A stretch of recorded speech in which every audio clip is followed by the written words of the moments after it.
So finally, this is our last video of chapter number 1, and in this video we are going to discuss the last 5 MCQs of chapter number 1. MCQ number 196 है कि voltage dependent resistors जो है वो हम कहाँ पे use करते हैं. सो वोल्टेज डिपेंडेंट रेजिस्टर्स हम वहाँ पे यूज़ करते हैं जहाँ पे हमें सर्जेस को सप्रेस करना हो. ठीक है, सो डी ऑप्शन यहाँ पे करेक्ट है. उसके बाद है metal approaches super conductivity at the near absolute zero temperature. ठीक है, एब्सोल्यूट ज़ीरो टेम्परेचर के ऊपर जाके हमारे पास जो मेटल होते हैं वो सुपर कंडक्टर बन जाते हैं. Option A. In which of the following the resistance decreases with the rise in temperature. Resistance जो है वो हमारा डिक्रीज़ कर रहा है टेम्परेचर को इंक्रीज़ करने से. तो इसका मतलब ये है कि हमारे पास ये नेगेटिव टेम्परेचर कोफिशिएंट की बात हो रही है. तो नेगेटिव टेम्परेचर कोफिशिएंट जो है वो NTC थर्मिस्टर जो है वो यहाँ पे ठीक होगा. मतलब ऑप्शन बी यहाँ पे करेक्ट है.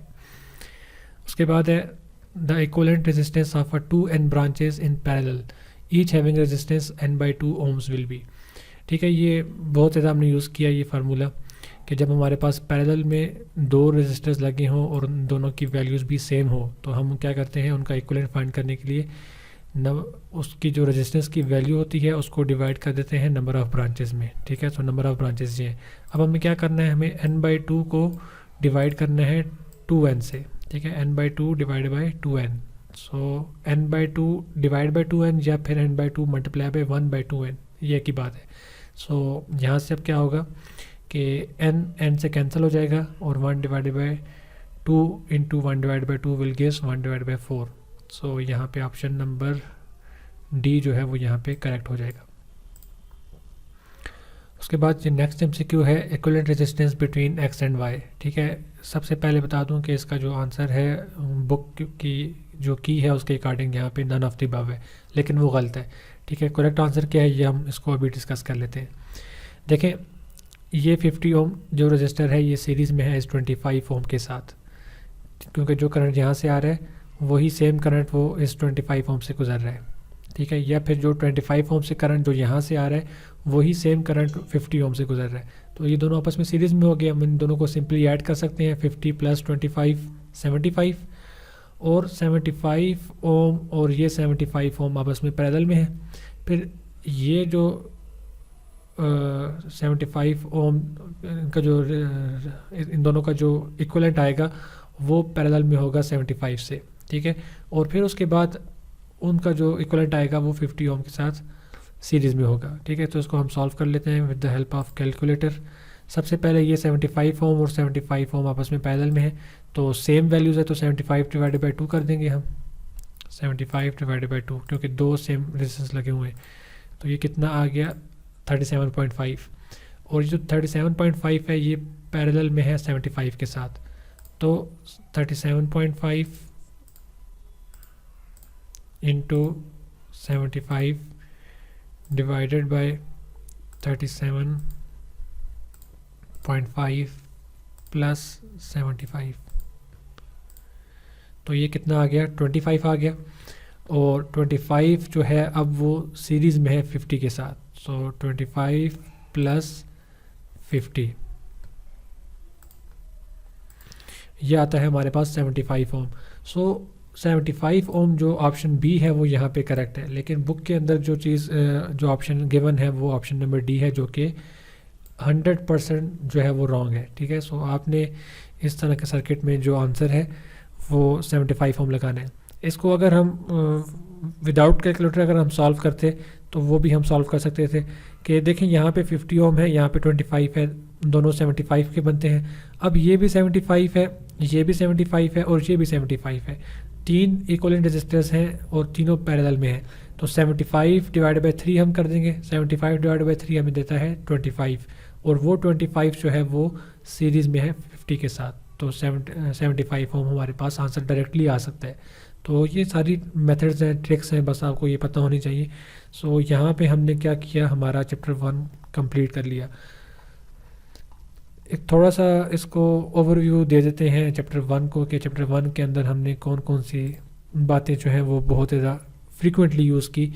सबसे पहले एक हमने बात यूज़ की कि जब भी आप रेजिस्टेंस की बात करते हैं कि रेजिस्टेंस हमारे पास जो है वो इम्पॉर्टेंट बात है वो ये है कि जब भी आपने एक वायर को स्ट्रेच किया तो अगर उसकी वायर की लेंथ या फिर उसका क्रॉस सेक्शनल एरिया जो है वो डबल हो गया, मतलब कि जिस वैल्यू से वो उसकी जो वैल्यू लेंथ या फिर उसका क्रॉस सेक्शनल एरिया जिस वैल्यू से डबल होगा उस वैल्यू का हमने क्या कर लेना है, हमने स्क्वायर ले लेना है। ठीक है, तो अगर लेंथ इंक्रीज होती है 2 टाइम्स तो हमें उसका 2 का स्क्वायर ले लेना है। सो 2 की पावर 2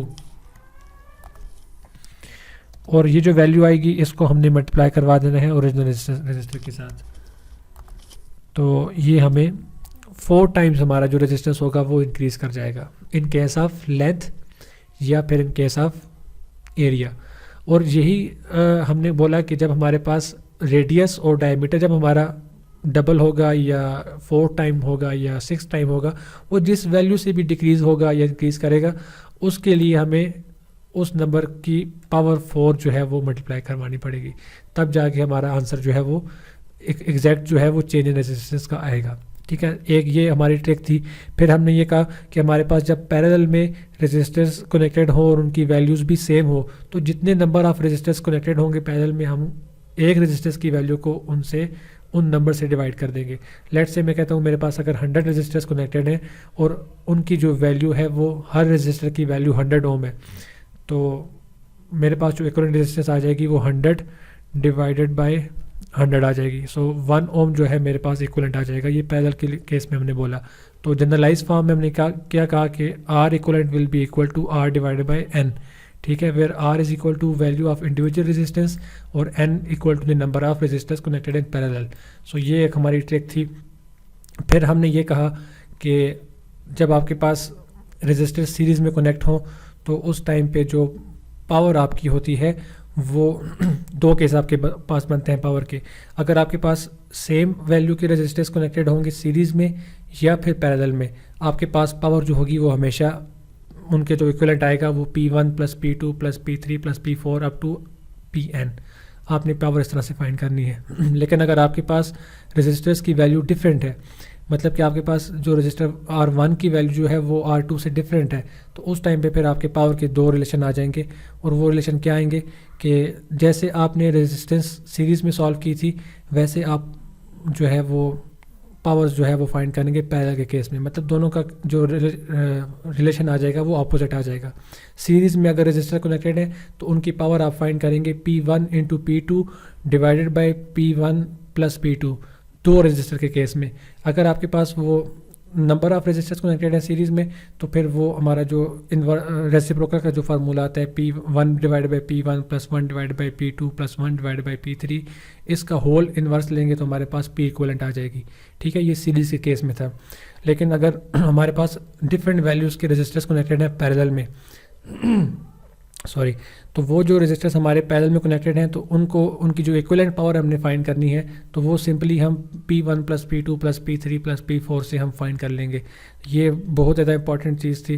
फिर उसके बाद हमने ये कहा कि हमारे पास जो बल्ब्स होते हैं, बल्ब के जो रेजिस्टेंस होता है वो हमेशा कांस्टेंट रहता है और वो जो वैल्यू आप निकालेंगे हमेशा वो रेटेड वैल्यू से निकालेंगे। ठीक है, बल्ब की जो रेटिंग गिवन होती है हमें मोस्टली वाट्स गिवन होते हैं और वोल्टेज गिवन होती है। तो उसके लिए जो फार्मूला था बहुत ज़्यादा हमने यूज़ किया कि P is equal to V square by R. ठीक है, इसको मैं वी स्क्वायर बाई आर इस फार्मूले को हमने यूज़ किया बहुत ज़्यादा। ठीक है, इस फार्मूले के अकॉर्डिंग हमने क्या किया, आर की वैल्यू फाइंड की फॉर बल्ब्स।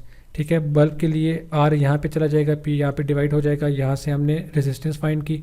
फिर हमने ये कहा कि अगर एक दफ़ा हमने एक बल्ब का जो रेजिस्टेंस है वो फाइंड कर लिया, फिर उसके बाद उसकी जो वैल्यू है वो सेम रहेगी चाहे आप उसके बाद वोल्टेज को जितना भी चेंज करते जाएं। ठीक है, फिर हमने ये कहा कि आपके पास जो बल्ब है वो नॉन लीनियर बिहेवियर शो करता है, मतलब कि इसके केस में आप ओम्स लॉ को यूज़ नहीं करेंगे। ओम्स लॉ को यूज़ करने का मतलब ये है कि इसके केस में आपके पास जो कर्व बनेगा वो लीनियर नहीं रहेगा। ठीक है, क्योंकि आपके पास जैसे जैसे आप रेजिस्टेंस को इंक्रीज़ करेंगे आपके पास करंट जो है वो डिक्रीज़ हो रहा होगा। लेकिन ओम्स लॉ में जो है वो कंडीशन ये थी कि रेजिस्टेंस चाहे आप इंक्रीज़ करें चाहे आप डिक्रीज़ करें, आपके पास जो वोल्टेज और करंट का जो रिलेशन है वो लीनियर रहना चाहिए, कांस्टेंट रहना चाहिए। सो ये चीज़ आपकी थी बल्ब के केस में। फिर उसके बाद हमने जो लास्ट में हमने पढ़ा वो व्हीटस्टोन ब्रिज था कि व्हीटस्टोन ब्रिज का कंडीशन जो थी वो ये थी कि अगर अपोजिट आर्म्स जो है उनका जो प्रोडक्ट है वो इक्वल आ जाए, मतलब कि बैलेंस कंडीशन आ जाए जैसे यहाँ पे, तो हम जो मिड वाला रेजिस्टेंस है इसको हम निकाल सकते हैं। जब ये निकाल देंगे तो हमारे पास सर्किट इजीली हम उसको सॉल्व कर सकते हैं। तो ये कुछ इम्पॉर्टेंट टिप्स थी जो हमने फाइंड की। फिर इसके अलावा एक और बहुत इम्पॉर्टेंट जो ट्रिक थी, solving matrix with the help of calculator, वो भी मैंने आपको सॉल्व करके दिखाई कैसे आपने मैट्रिक्स सॉल्व करनी है। जहाँ पे आपको कैलकुलेटर अलाउ होगा आपने उसका किस तरह से यूज़ करना है। तो ये हमारा चैप्टर 1 था, इसको एक दफ़ा आपको मैंने रिवाइज़ करवा दिया।